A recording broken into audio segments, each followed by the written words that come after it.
नमस्कार दोस्तों, सनातनी दूत चैनल में आपका दिल से स्वागत है। दोस्तों, बहुत समय पहले की बात है। किसी नगरी में एक युवक रहा करता था। वह युवक बहुत ही शर्मीला था। वह इतना शर्मीला था कि जब भी उसके सामने कोई नया व्यक्ति आ खड़ा होता तो वह उससे बात तक नहीं करता था। यहाँ तक कि जिन्हें वह जानता था, पहचानता था, उनसे भी बात करने में उसे बहुत शर्माया करता था। वह उनसे भी ठीक से बात नहीं कर पाता था और अपनी इस समस्या के कारण वह खुद ही बहुत परेशान रहता था, क्योंकि वह अपने जीवन में कुछ कर ही नहीं पा रहा था।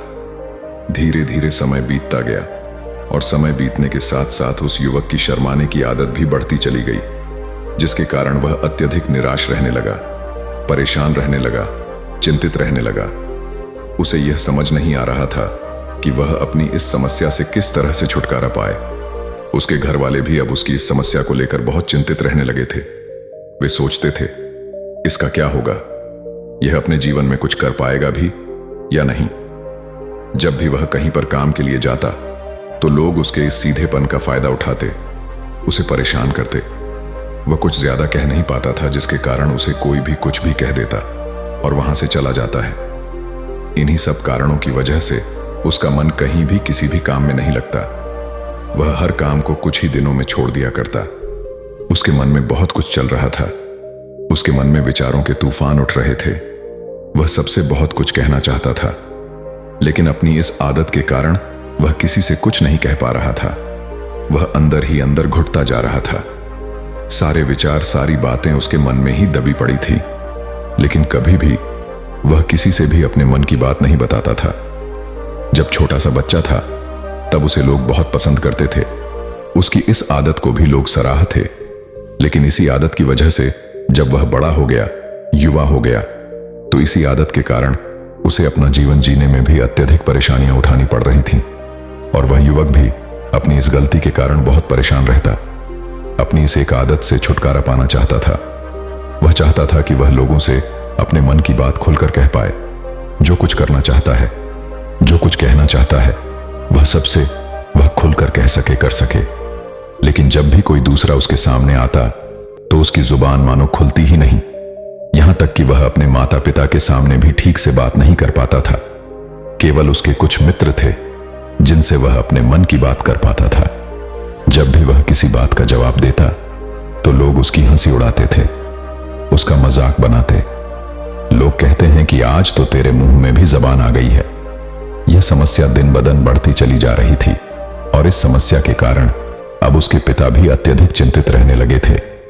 वह चाहते थे कि उनका बेटा भी दूसरों के सामने अपने मन की बात रख सके, लेकिन एक दिन जब अपने उस बेटे को दूसरों के सामने शर्मिंदा होता हुआ देख रहे थे, तभी उन्हें बहुत क्रोध आया और वह अपने बेटे को खरी खोटी सुनाने लगे।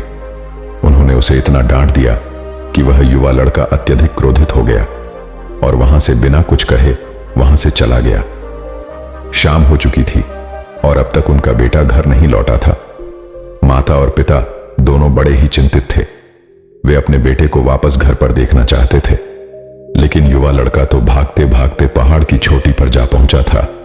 वह वहां से नीचे की ओर झांक रहा था और ईश्वर से कह रहा था, हे भगवान, आपने मुझे ऐसा क्यों बनाया? लोग मेरा मजाक उड़ाते हैं, लोग मेरी हंसी उड़ाते हैं। जब मैं इस दुनिया में अपने मन की बात रख ही नहीं सकता, मैं किसी से कुछ कह ही नहीं सकता, तो फिर मैं इस जीवन को जीकर क्या करूंगा? जब भी मैं किसी से कुछ कहने की कोशिश करता हूं तो लोग मेरा मजाक बनाते हैं, मेरी हंसी उड़ाते हैं। यहां तक कि वह मुझसे कुछ भी कहकर चले जाते हैं और मैं उनका जवाब नहीं दे पाता। ऐसा जीवन जीकर मुझे क्या मिलेगा? इसलिए मैं तेरे पास आ रहा हूं। इतना कहकर जैसे ही वह युवक कूदने की तैयारी कर रहा था कि तभी पीछे से आवाज सुनाई पड़ी, बेटा, जान देना तो बहुत आसान है, लेकिन इस जान को तुम वापस नहीं पा सकोगे। जैसे ही यह आवाज उसके कानों में पड़ी, वह पीछे मुड़कर देखने लगा। उसने जैसे ही पीछे मुड़कर देखा, उसने पाया कि एक बौद्ध भिक्षु उसके पीछे खड़े हैं। उन्हें देखकर वह डर सा गया और अपने कदम पीछे खींच लिए और चुपचाप वहां पर खड़ा हो गया। अपनी आदत के कारण वह उनसे कुछ कह नहीं पा रहा था। तभी वो भिक्षु उस युवक से कहते हैं, बेटा, क्या बात है? आखिर तुम यहां पर क्या कर रहे हो? और तुम अपने इस जीवन को क्यों समाप्त करना चाहते हो? यह अनमोल जीवन बहुत कम लोगों को नसीब होता है और तुम्हें यह जीवन व्यर्थ लगता है। इस पर वह युवक कहता है, नहीं नहीं, कुछ नहीं, मैं तो बस यहां पर खड़ा होकर देख रहा था। तभी बौद्ध भिक्षु उस युवक से कहते हैं, बेटा, मैं जानता हूं कि तुम यहां पर क्या करने आए थे। तुम मुझसे कुछ नहीं छुपा सकते, लेकिन मैं चाहता हूं कि तुम अपनी समस्या मुझसे खुद बताओ, तभी मैं उसका समाधान तुम्हें बता पाऊंगा। यदि तुम चाहते हो कि कोई तुम्हारी मदद करे, तो उसके लिए पहले तुम्हें ही आगे बढ़ना होगा। यदि तुम चाहते हो कि मैं तुम्हारी समस्या का समाधान करूं, तो तुम्हें मुझे अपनी समस्या बतानी होगी, वरना मैं कुछ नहीं कर सकूंगा। उन बौद्ध भिक्षु की यह बात सुनकर वह युवक कहता है, नहीं नहीं, मैं ठीक हूं, मैं सच कह रहा हूं। उस युवक की यह बात सुनकर बौद्ध भिक्षु उस युवक से कहते हैं, ठीक है बेटा, यदि तुम नहीं चाहते कि मैं तुम्हारी मदद करूं तो कोई बात नहीं, मैं तुम्हारी बात पर विश्वास कर लेता हूं। लेकिन तुम्हें भी मेरी एक बात पर विश्वास करना चाहिए कि मैं तुम्हारी मदद के लिए ही यहां पर आया हूं। तुम चाहो तो तुम अपनी समस्या मुझे बता सकते हो और मैं तुम्हारी इस समस्या का समाधान भी अवश्य करूंगा। इसका जवाब देते हुए युवक उन बौद्ध भिक्षु से कहता है, नहीं नहीं, मैं ठीक हूं, आप जाइए। इस पर वह बौद्ध भिक्षु उस युवक से कहते हैं, ठीक है बेटा, यदि तुम चाहते हो कि मैं यहां से चला जाऊं तो मैं यहां से चला जाता हूं, लेकिन मेरी एक बात याद रखना, मेरे जाने के बाद मैं तुम्हारी कोई मदद नहीं कर पाऊंगा और हो सकता है कि तुम्हारी मदद के लिए कोई और आगे भी ना आए। इतना कहकर बौद्ध भिक्षु पीछे की ओर मुड़े और अपने मार्ग में आगे बढ़ने लगे। वह युवक वहीं पर खड़ा होकर यह सब देख रहा था। जैसे ही वह कुछ दूर पहुंचे, तभी उस युवक ने जोर से आवाज लगाई, गुरुदेव, मेरी समस्या बहुत बड़ी है, क्या आप उसका समाधान कर सकेंगे? क्या आप मुझे उसका समाधान दे सकेंगे? यह सुनकर बौद्ध भिक्षु वहीं पर खड़े हो गए और पीछे मुड़कर उन्होंने उस युवक की बात का जवाब देते हुए कहा, बेटा, इस दुनिया में कोई भी ऐसी समस्या नहीं है जिसका कोई समाधान ना हो। यदि तुम मुझे अपनी समस्या बताओगे तो मैं उसका समाधान अवश्य करूंगा। तभी वह युवक उन बौद्ध भिक्षु से अपनी समस्या बताते हुए कहता है, गुरुवर, मेरी एक बहुत बड़ी समस्या है कि मैं शर्मीला हूं, जिसके कारण मैं किसी से कोई बात नहीं कर पाता। यहां तक कि मैं अपने मन की बात भी किसी को नहीं बता पाता। जब भी मैं किसी से बात करने की कोशिश करता हूं तो लोग मेरा मजाक उड़ाते हैं, मेरी हंसी उड़ाते हैं। जब भी मुझे कोई खरी खोटी सुनाता है, उलटी सीधी बातें कहता है, तो मैं उनका जवाब नहीं दे पाता। मैं लोगों की तरह चालाक बनना चाहता हूं, लोगों की तरह बातों का जवाब देना चाहता हूं, अपने मन की बात करना चाहता हूं। मैं इस दुनिया के साथ कदम से कदम मिलाकर आगे बढ़ना चाहता हूं। क्या इसका कोई समाधान होगा? उन बौद्ध भिक्षु ने उस युवक की सारी बातें ध्यानपूर्वक सुनी और फिर जवाब देते हुए कहते हैं, बेटा, जरूरत से ज्यादा शर्मीला होना, इसका अर्थ यह है कि तुम्हारे अंदर कोई डर है जिसे तुम पहचान नहीं पा रहे हो, जिसका कारण उसका समाधान करने में भी असमर्थ है। शर्म करना अलग बात है और डरना अलग है। जब हमारे भीतर डर होता है, तब हम कहीं भी किसी से भी कोई भी बात नहीं कर सकते। हमें चारों तरफ केवल डर ही नजर आता है और हम हर जगह से डरते ही रहते हैं, लेकिन इसे शर्माना नहीं कहते। शर्म तो बस एक हद तक तुम्हें चुप रख सकता है। फिर वह बौद्ध भिक्षु उस युवक से कहते हैं, बेटा, तुम सबसे अधिक किससे शर्माते हो? युवक इसका जवाब देते हुए कहता है, गुरुवर, मुझे अपने पिता से बात करने में बहुत शर्म आती है, मैं उनके सामने कुछ बोल ही नहीं पाता। तभी वह बौद्ध भिक्षु उस युवक से कहते हैं, अच्छा, तो ये बताओ, जब तुम अपने पिता से बात कर रहे होते हो या फिर बात करने का प्रयास करते हो, तो तुम्हारे मन में कैसे ख्याल आते हैं? युवक इसका जवाब देते हुए कहता है, गुरुवर, जब भी मैं अपने पिता से बात करने का प्रयास करता हूं, तो मुझे ऐसा लगता है कि मानो मेरे पिता अभी मुझे डांट देंगे, मुझ पर क्रोध करेंगे, मुझसे नाराज हो जाएंगे और कहीं ना कहीं मुझे यह भी लगता है कि मैं कुछ गलत बात ही करूंगा। यहां तक कि मेरे मन में ऐसे भी ख्याल आते हैं कि शायद मेरे पिता मुझसे प्यार ही नहीं करते। परंतु गुरुवर, आप कहते हैं कि शर्म अलग है और डरना अलग बात है, तो क्या कोई ऐसा उपाय है जिससे मुझे डर ही ना हो? क्या कोई ऐसा रास्ता है जिससे मेरे अंदर का यह डर पूरी तरह से समाप्त हो जाए। कृपा करके मुझे इस समस्या का समाधान बताइए। मुझे अपने इस डर से बाहर निकलना है।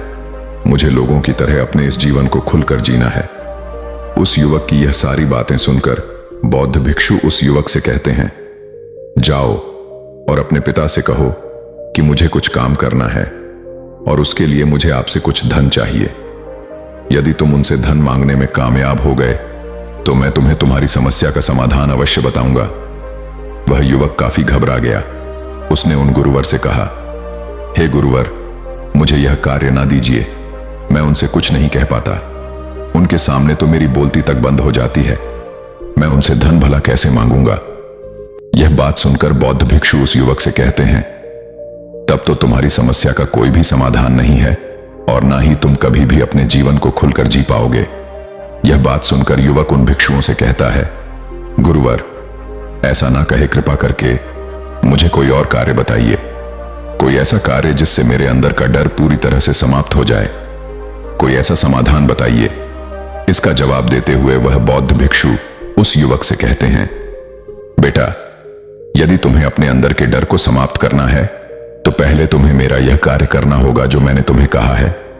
वह युवक घबराकर काफी देर सोच विचार करने के बाद पुनः गुरुवर से कहता है, ठीक है, यदि आप चाहते हैं कि मैं इस कार्य को करूं तो मैं इसे करने का पूरा प्रयास करूंगा। इतना कहकर वह युवक अपने घर लौट जाता है। उसे देखकर उसके माता पिता बहुत खुश हो जाते हैं और वह युवक अपने पिता से डरते डरते कहता है, पिताजी, मुझे आपसे कुछ बात कहनी है। इस पर उसके पिता कहते हैं, बोलो, क्या बात है। युवक आगे कहता है, पिताजी, मैं कुछ काम करना चाहता हूं और उसके लिए मुझे आपसे कुछ धन चाहिए। क्या आप मुझे कुछ धन दे सकते हैं? इतना सुनकर उस युवक के पिता ने उसकी ओर ध्यान से देखा।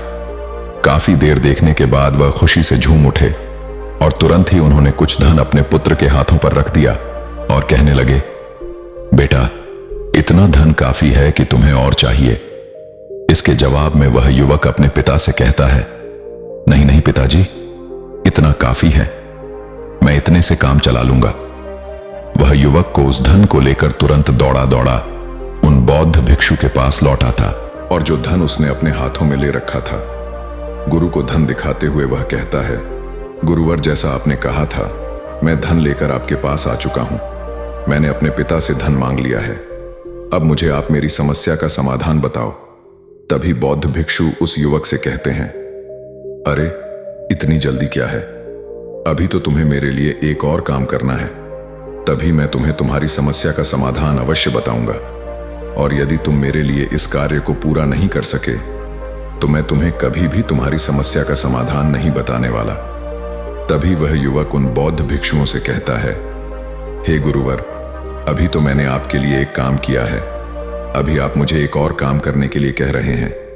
तभी बौद्ध भिक्षु उस युवक से कहते हैं, हाँ, तुम्हें मेरे लिए एक और काम करना ही होगा। वह युवक एक बार फिर से काफी देर सोच विचार कर उन बौद्ध भिक्षु से कहता है, अच्छा ठीक है, बताइए अब मुझे क्या करना है।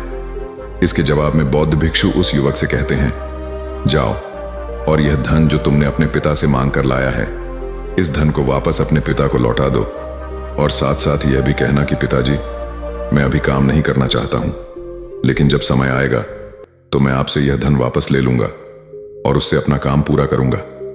यह बात सुनकर युवक एक बार फिर से ऊपर से नीचे तक पूरी तरह से कांप गया और कहने लगा, गुरुवर, आप मुझे कोई और काम सौंप दीजिए, मैं उसे जरूर करूंगा। लेकिन अब यदि मैं धन लेकर उनके पास वापस गया तो वह क्या सोचेंगे मेरे बारे में? मैं तो शर्मिंदा हो जाऊंगा उनके सामने। इसलिए गुरुवर, कृपया करके मुझे कोई और काम दे।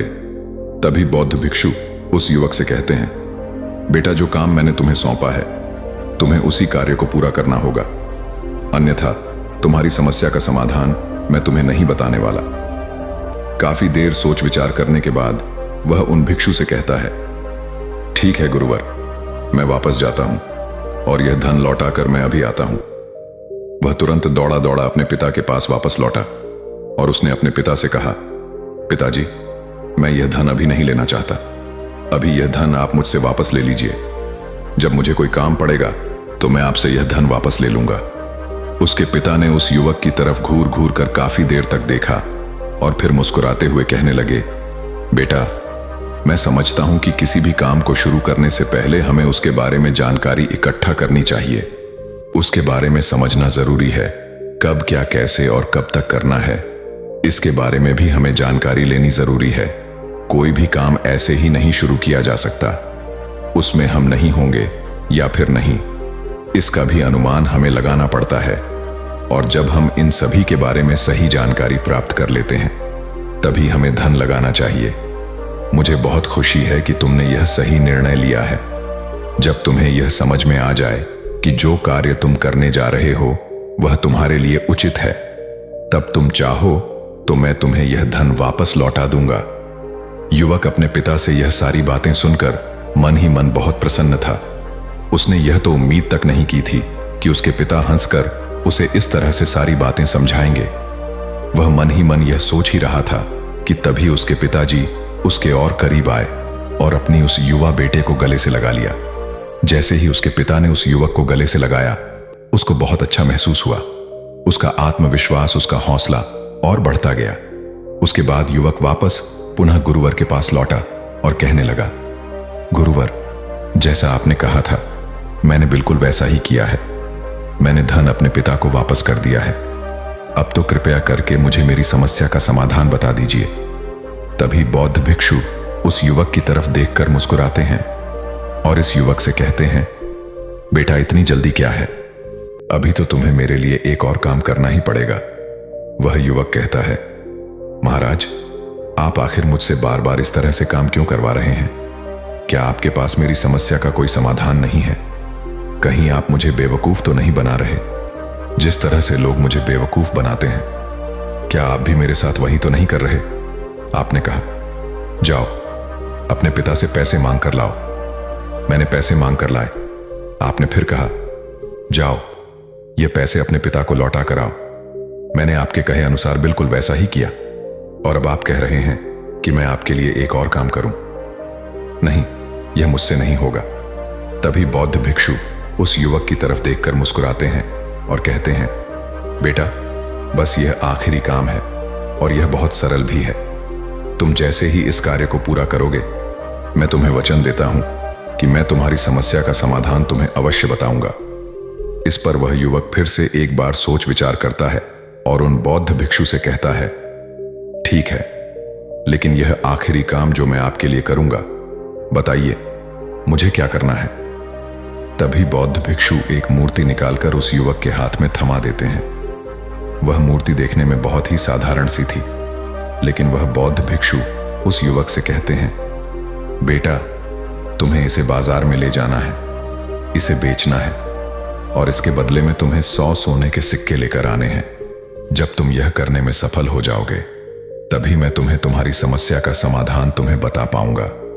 वह युवक उस मूर्ति को अपने हाथ में लेकर बड़े ही गौर से देखता है और उन बौद्ध भिक्षुओं से कहता है, हे गुरुवर, यह तो बड़ी ही साधारण सी मूर्ति लग रही है, मानो मिट्टी की बनाई गई। इसके लिए भला 100 सोने के सिक्के मुझे कौन देगा? कहीं आपका माथा फिर तो नहीं गया है? इसके 1 या 2 सोने के सिक्के मिल जाएं, वही बहुत है, लेकिन इसके लिए 100 सोने के सिक्के कोई नहीं देगा।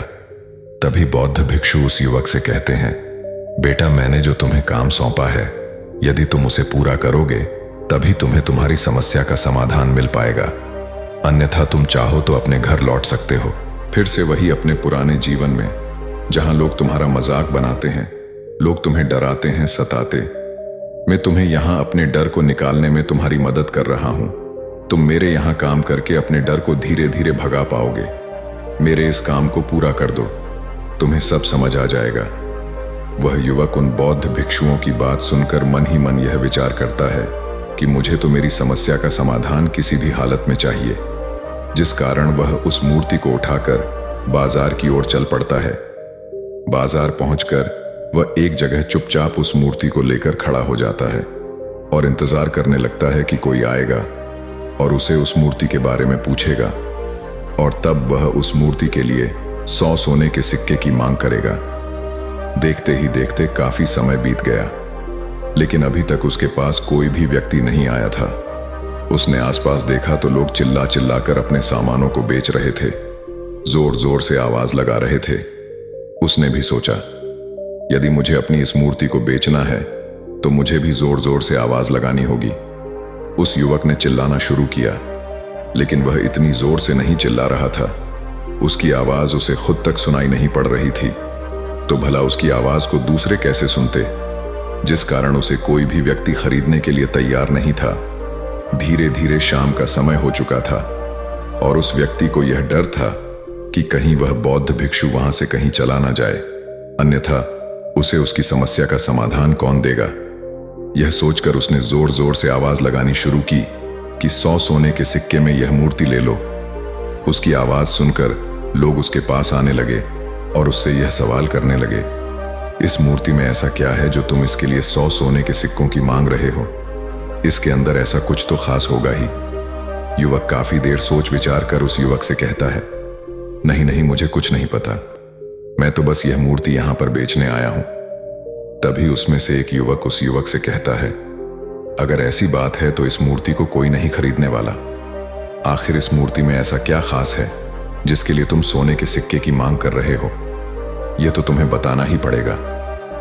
धीरे धीरे कई लोग उसके पास आए और सभी ने बस एक ही सवाल किया, आखिर इस मूर्ति में ऐसा क्या खास है, ऐसी क्या बात है जिसके लिए तुम सोने के सिक्के की मांग कर रहे? उस युवक ने उससे बातचीत की, उन्हें समझाने की कोशिश की, कई प्रयत्न किए, लेकिन कोई भी उस मूर्ति को सोने के सिक्के देकर खरीदने के लिए तैयार नहीं था। वह निराश हो गया। उसे कुछ समझ नहीं आ रहा था कि वह क्या करें। तभी बाजार में उसने देखा कि कुछ लोग अपने सामानों की खासियत बता रहे हैं। उसे बेचने के लिए उसकी खास खास बातों के बारे में लोगों को समझा रहे हैं। यह देखकर उसने भी सोचा कि मुझे भी इस मूर्ति की कुछ खासियत लोगों को बतानी है। उसने फिर एक बार जोर जोर से आवाज लगानी शुरू की, समस्या का समाधान निकालने वाली मेरी गुरु की इकलौती मूर्ति, जो इस दुनिया में केवल एक ही है, जिसके पास भी यह मूर्ति होगी उसके घर में कोई समस्या नहीं होगी। यह मूर्ति उस समस्या का समाधान तुम्हें अवश्य बताएगी। यह सुनकर लोग उसके पास पहुंचने लगे और उसे यह सवाल करने लगे, क्या सच में यह मूर्ति जिसके पास होगी उसके पास कोई समस्या नहीं होगी? क्या सच में यह सभी समस्याओं का समाधान करती है? उसका जवाब देते हुए युवक कहता है, हां, सभी समस्याओं का समाधान कर देती है। यदि आप इस मूर्ति को ले जाते हैं, आपके घर में कोई भी समस्या होगी तो उसका समाधान यह आपको अवश्य बताएगी। चाहे कोई भी समस्या हो, कैसी भी समस्या हो, कैसी भी परिस्थिति हो, आपको इसका समाधान अवश्य मिलेगा। इतना सुनने के बाद अब वही एक मूर्ति सबको चाहिए थी। उस मूर्ति के दाम लगाने लगे। कोई उसे 200 सोने के सिक्के तो कोई 400, कोई 600 सोने के सिक्के तो कोई 1000 सोने के सिक्के देने के लिए तैयार था। उस मूर्ति की कीमत लगातार बढ़ती जा रही थी। जैसे जैसे लोगों को पता चलता जा रहा था कि यह मूर्ति लोगों की समस्या का समाधान करती है, लोग उसे किसी भी कीमत पर खरीदने के लिए तैयार हो गए। अब वह युवक भी आत्मविश्वास के साथ और जोर से चिल्ला रहा था, लोगों को उस मूर्ति के बारे में समझा रहा था, बता रहा था। अब उसके मन में कोई डर नहीं था। वह लोगों को उस मूर्ति के बारे में पूरे आत्मविश्वास के साथ बिना घबराए उस मूर्ति की खासियत बताने में लगा हुआ था, जिसके कारण लोग उस पर भरोसा कर रहे थे और वह भरोसा लोगों की नजरों में नजर भी आ रहा था। जैसे जैसे अंधेरा होता गया, लेकिन लोगों की भीड़ कम होने का नाम ही नहीं ले रही थी। लोग उस मूर्ति को खरीदना चाहते थे। उस युवक ने जोर से आवाज लगाई कि मुझे क्षमा करें, यह मेरे गुरु की मूर्ति है और मैं इसे बेचना नहीं चाहता। इतना कहकर वह युवक उस मूर्ति को लेकर वापस खाली हाथ लौट आया और उन गुरुवर के पास पहुंचा और उन गुरुवार से कहने लगा, हे गुरुदेव, आपका बहुत बहुत धन्यवाद। इस मूर्ति ने मेरी समस्या का समाधान कर दिया। मुझे समझ में आ गया कि मेरी क्या समस्या थी। हालांकि मैं इसे बेचकर सोने के सिक्के तो आपके लिए नहीं ला पाया, लेकिन मुझे मेरी समस्या का समाधान अवश्य मिल गया। आपका बहुत बहुत धन्यवाद। इस बात को सुनकर बौद्ध भिक्षु उस युवक से कहते हैं, बेटा, मैंने तुम्हारी समस्या का समाधान नहीं किया है, तुमने तो खुद ही अपनी समस्या का समाधान किया। अपनी समस्या तुमने खुद ही सुलझा ली है। तुम्हारे मन में हजारों सवाल थे, मैं यह करूंगा तो लोग मेरे बारे में क्या सोचेंगे, यदि मैं अपना मुंह खोलूंगा तो लोग मेरे पर हंसे। यदि मैंने मुंह खोला तो मैं कुछ गलत ही करूंगा। ऐसे कई सारे विचार तुम्हारे मन में थे, ऐसे कई सारे डर तुमने अपने मन में पाल रखे थे। लेकिन जब इस मूर्ति के बेचने के दौरान तुमने उन हजारों लोगों का सामना किया, उनके सामने खुलकर अपनी बात रखी, उनके सामने खुलकर वह कहा जो तुम्हें कहना था, तो तुम्हारे मन का डर खुद ब खुद समाप्त हो गया। जिसे तुम शर्माना कहते थे वह अपने आप ही तुम्हारे भीतर से कहीं गायब हो गया। युवक अपने गुरु की यह बात सुनकर अपने गुरुवर से कहता है, गुरुवर, आप सही कहते हैं। आपने आज मेरे मन में वह विश्वास जगा दिया है जिससे मैं अब अपने जीवन में कुछ भी हासिल कर सकता हूं। आपका बहुत बहुत धन्यवाद। डर को धीरे धीरे खत्म करने से ना ही आपको शर्म आएगी और ना ही डर लगेगा। और जब आपके भीतर का डर हमेशा के लिए समाप्त हो जाएगा तो आप अपने जीवन में जो भी कुछ करना चाहते हैं, जो भी कुछ पाना चाहते हैं, उसका रास्ता आपके लिए पूरी तरह से साफ हो जाएगा और आप अपने नए मार्ग पर तेजी से आगे की ओर बढ़ने में सक्षम भी हो जाएंगे। इसलिए लोग क्या कहते हैं, क्या कहेंगे, यह सब छोड़ दीजिए और खुद पर विश्वास कीजिए, क्योंकि आप ही हैं जो अपने इस डर का सामना कर सकते हैं। और वीडियो अच्छी लगी हो तो अपने सनातनी दूत चैनल को सब्सक्राइब अवश्य करें। और दोस्तों, सच्ची श्रद्धा से कमेंट में नमो बुद्धाय या श्री हनुमते नमः अवश्य जरूर लिखिए। धन्यवाद।